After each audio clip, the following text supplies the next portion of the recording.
After all those years of wondering about my chest hair, comes in handy after all.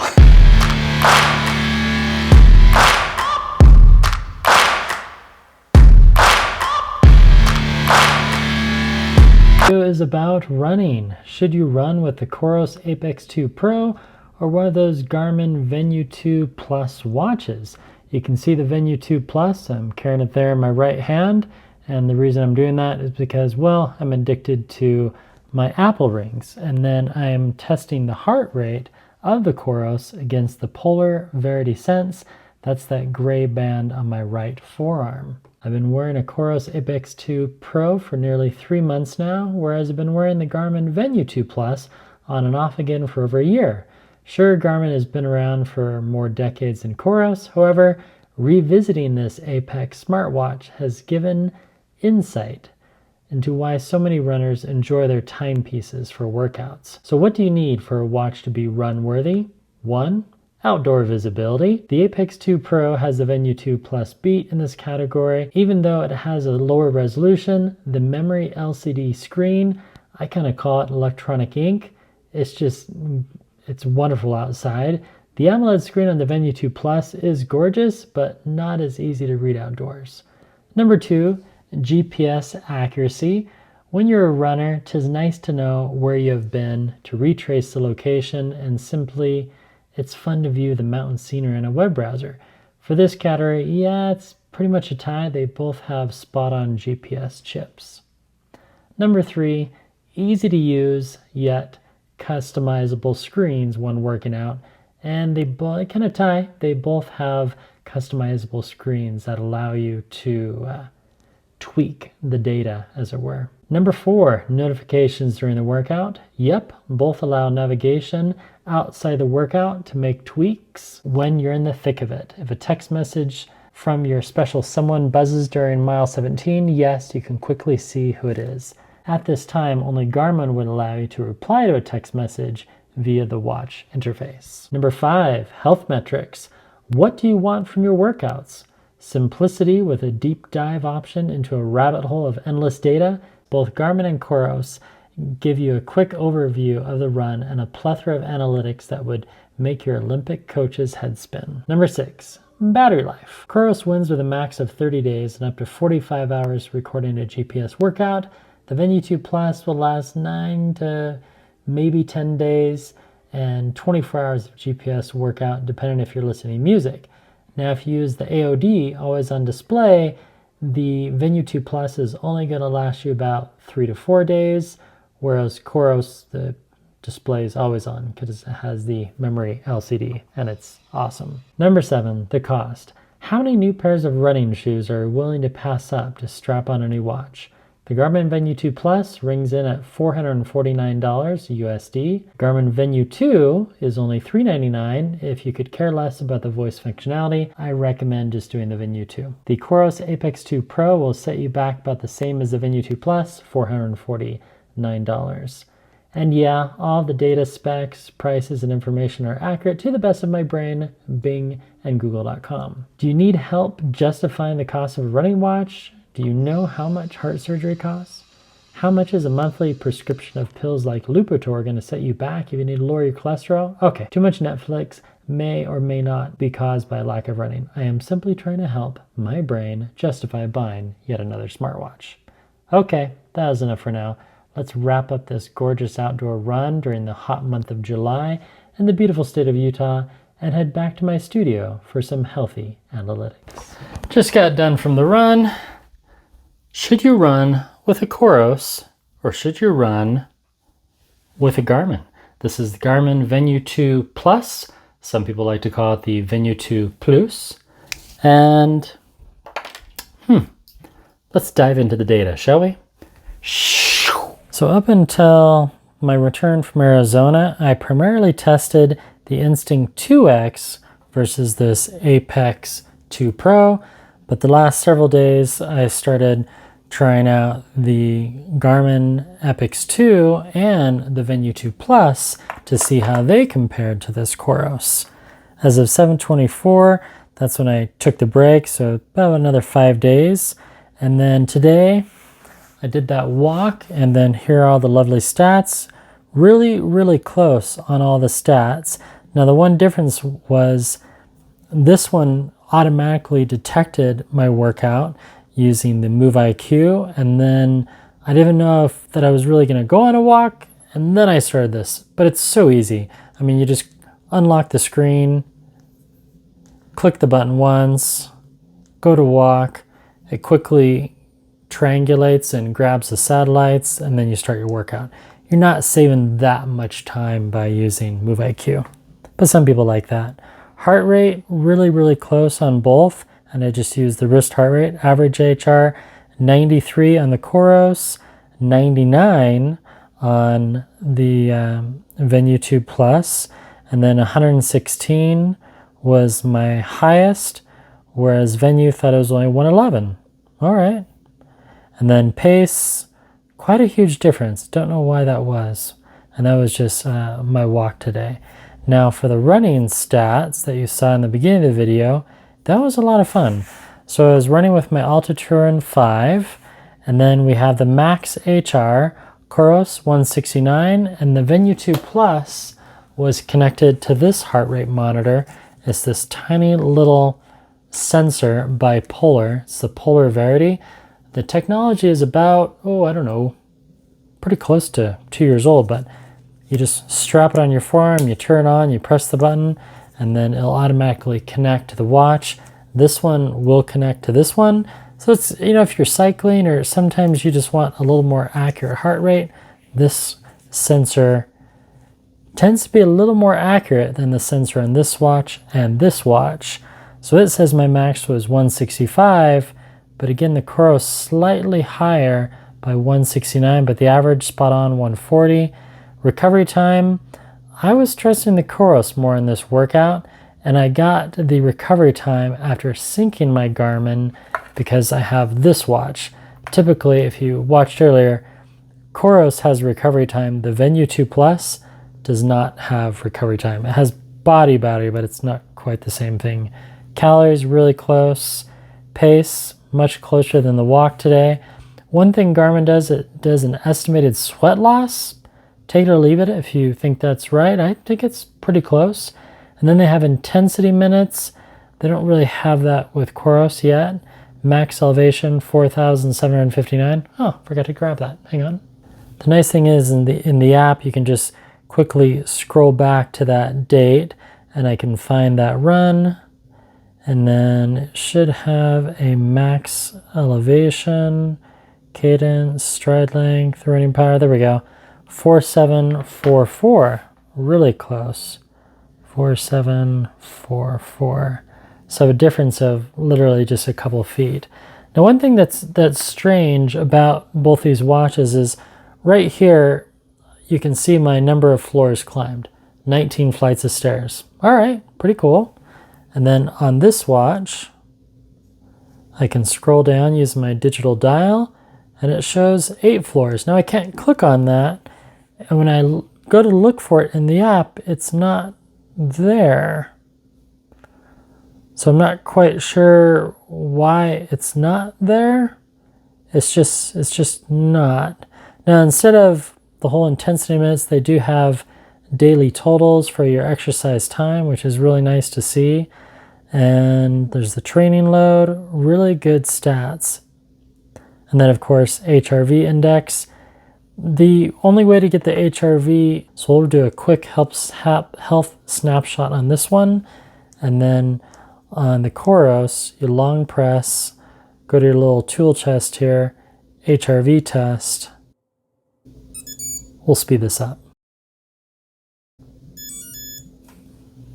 81. 81's good. I'm happy with that. HRV test. I just need to relax for a little minute. There we go. 2-minute test. Then it quickly saves to my account. And not only does Garmin give me my HRV, 43. It gives me my average heart rate, SpO2, respiration, and stress. Right now, this one doesn't do stress, but you can measure your resting heart rate, and you can measure your oximeter. So roughly the same data, but the health snapshot just kind of combines it all in one. And then when you go to your Garmin Connect account, that is saved in the today screen. So right there, health snapshot night, and you can view that. It shows the heart rate, the milliseconds, and again, you have your resting heart rate, right? Have you heard of HRV? So the term HRV can be a little complicated. So basically you have your heart rate, you have your pulse. So right now my heart rate, according to COROS, I'm at 91 because I just stood up, 91. So that's my heart rate, 91 beats per minute. Well, in between those beats is your HRV, and that's the little bit of rest in between each beat. So the higher an HRV is good. 81 is good. That's 81 milliseconds of rest between each, boom, boom, heart pump. Whereas Garmin thought it was only at 43. And sometimes if I do that test again, I bet we get different stats. Let's do it again, shall we? If you're new to my videos, this is my Remarkable tablet. It's the Remarkable 2. So again, we just long press, go to HRV test, sit still, touch the digital dial, and relax, and stop talking. 84. I'm happy with that. Now we'll run it on this one again.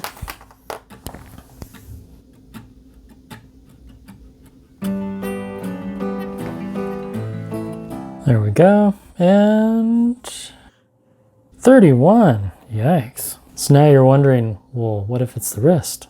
Let's swap. What if the two are creating crosstalk? And I don't have, oh, okay. We'll make this really scientific. We'll take off all the gadgets.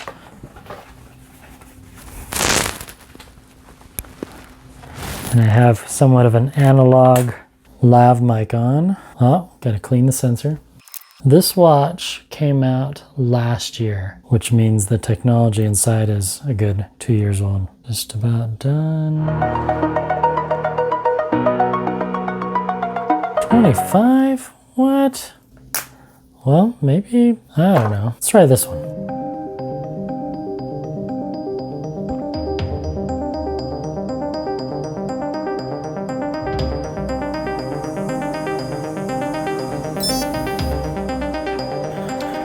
Well, that didn't help at all. Only a few points. Bummer. I'm happy that this one thinks that I have a better one. And then all the HRV stats are of course logged underneath the COROS app. So right here, if I pull down, it quickly syncs the data.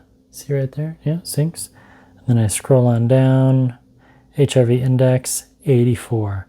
So it's taking my highest, and then it shows Thursday, Friday. I forgot to do it on. Now it's kind of interesting. I don't know why it just doesn't scan the HRV now and again like some of the Garmin's. So even if you go into the sleep stats, there's not an HRV reading at night, whereas Garmin, depending on which watch you're wearing, when you wake up in the morning, it has this morning report and it'll tell you your HRV status overnight. Balanced HRV is a sign that your body and thus your nervous system have had adequate time to recover. So in the morning, when I first do an HRV snapshot, that's when it's usually higher.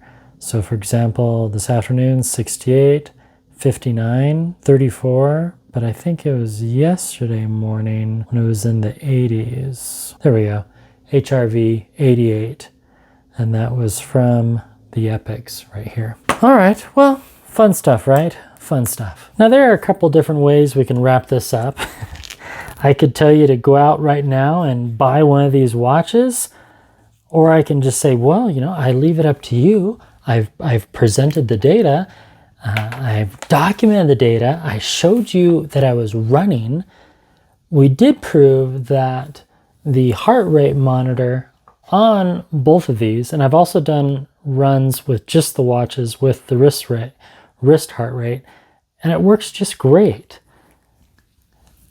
What you're going to get when you have a chest strap or one of these, and COROS actually just came out with, for theirs, instead of wearing around your forearm, well, this one you can, the new COROS heart rate sensor, it'll go right around your bicep, and it's actually pretty comfortable. The reviews are favorable.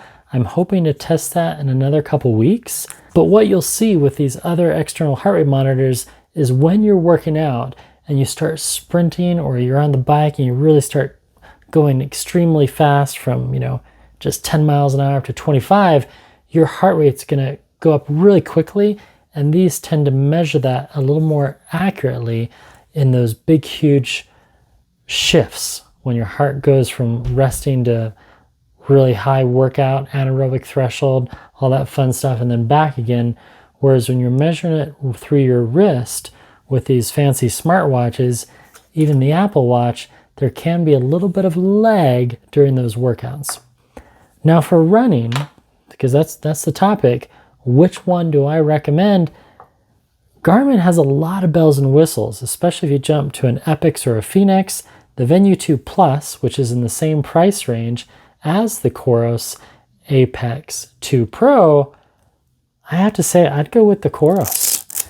It's lighter, it's really comfortable to wear, the battery life is twice as long as the Venu, and a lot of the bells and whistles on this I don't use. The voice thing, I used it when it first came out, but I find it to be, well, I found it and still find it to be quite feckless.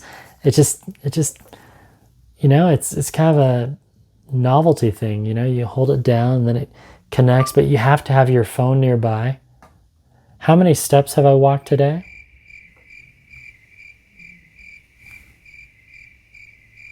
Here's the top search result. Yeah, and my phone's right there. So it doesn't work without the phone. Whereas when you have the SIRA, when you have SIRI, and you talk to this, or you have a Google Watch or something, you can interact with those directly on the watch. So kind of a missed opportunity by the Venu 2 Plus. I would say if you're new to running or you're training for your second marathon, I think you're going to get more bang for your buck going with a COROS Apex versus a Venu. If you want to spend the more money and you want lots of extra bells and whistles, you could drop $600 or $700, even $800. If you want to get the new Apex Pro that just came out, that's going to set you back about $900. That's a lot for a watch. I mean, you could take your significant other to a really nice getaway weekend, and you're not settling with the COROS. It's a great watch.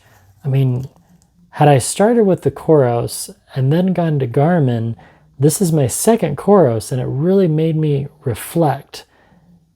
And now I realize why so many people like them. They're a great watch. I like especially how it has the sapphire glass.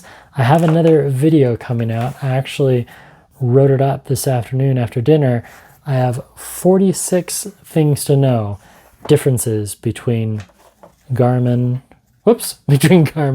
and COROS. Well, thank you so much for your time. Pithy comments down below. Thanks to everyone that watched the draft version of this video. And this is my final cut. I'll have more soon. Thanks for watching. Goodbye. And yeah, the awesome lighting that you saw in that video was from this Lume Cube.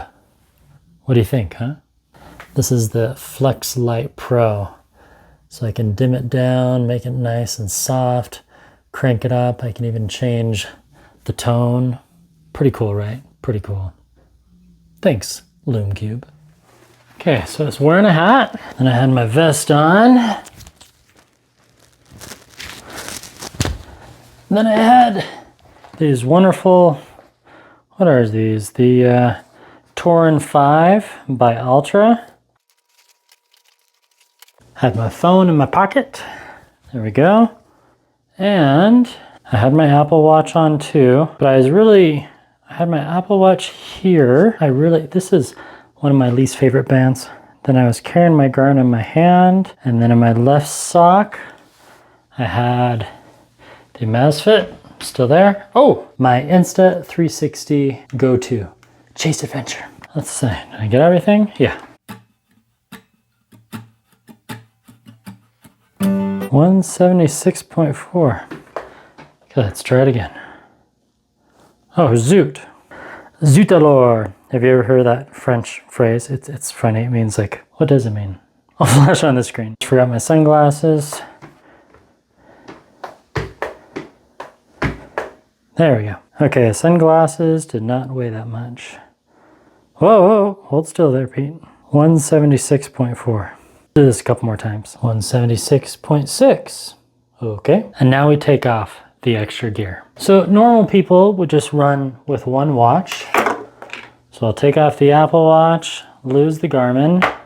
Some people wear a heart rate monitor, but I'm gonna lose that. Most people do not wear multiple rings, so I'll just wear one. Okay, and oh yeah, a lot of people do not run with their phone, and they don't run with an action camera. You don't have to run with a hat. You don't have to run with this if you don't have the action camera. Lose the vest, that's for really, really long ones. Lose the Amazfit T-Rex 2 around my ankle. Okay, I'll subtract the weight of my mic. You don't want bad audio, trust me. And I would say most people wear sunglasses when they run, or they wear a hat, so I'll let you be the judge of that. So we were at 176. Wow, 175? That was a lot of weight. Good night. Okay, we're gonna have to do this again. 175 on the nose. Well, that's pretty good. And now the real question, what's my weight without the shoes, without the watch, no rings? Okay, the Enzo ring doesn't weigh much. I'm gonna leave the audio on, and to keep this PG, I'm gonna keep my shirt on. Well, you won't see it. After all those years of wondering about my chest hair, comes in handy after all. Just wearing shorts, holding the camera, all mic'd up. 173 on the nose. It says I've lost 2 pounds. I'm happy with that. BMI, 24.8, 25.7%. Muscle, 69.3. Yeah, I'm working on that. Skeletal bone mass, 8.9. Water weight, 54.2. It's usually higher. I'm dehydrated. And the weather today. All right. Cool beans. 173 again. Now I should be able to... No, It's kind of hard to change profiles if it connects the wrong profile. That was fun, right? And now it's time to take a shower.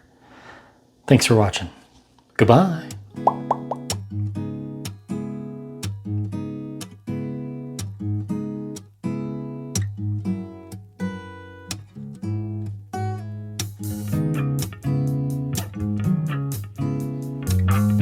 Love is gone, you'll never be the same. Empty home, I hope you found your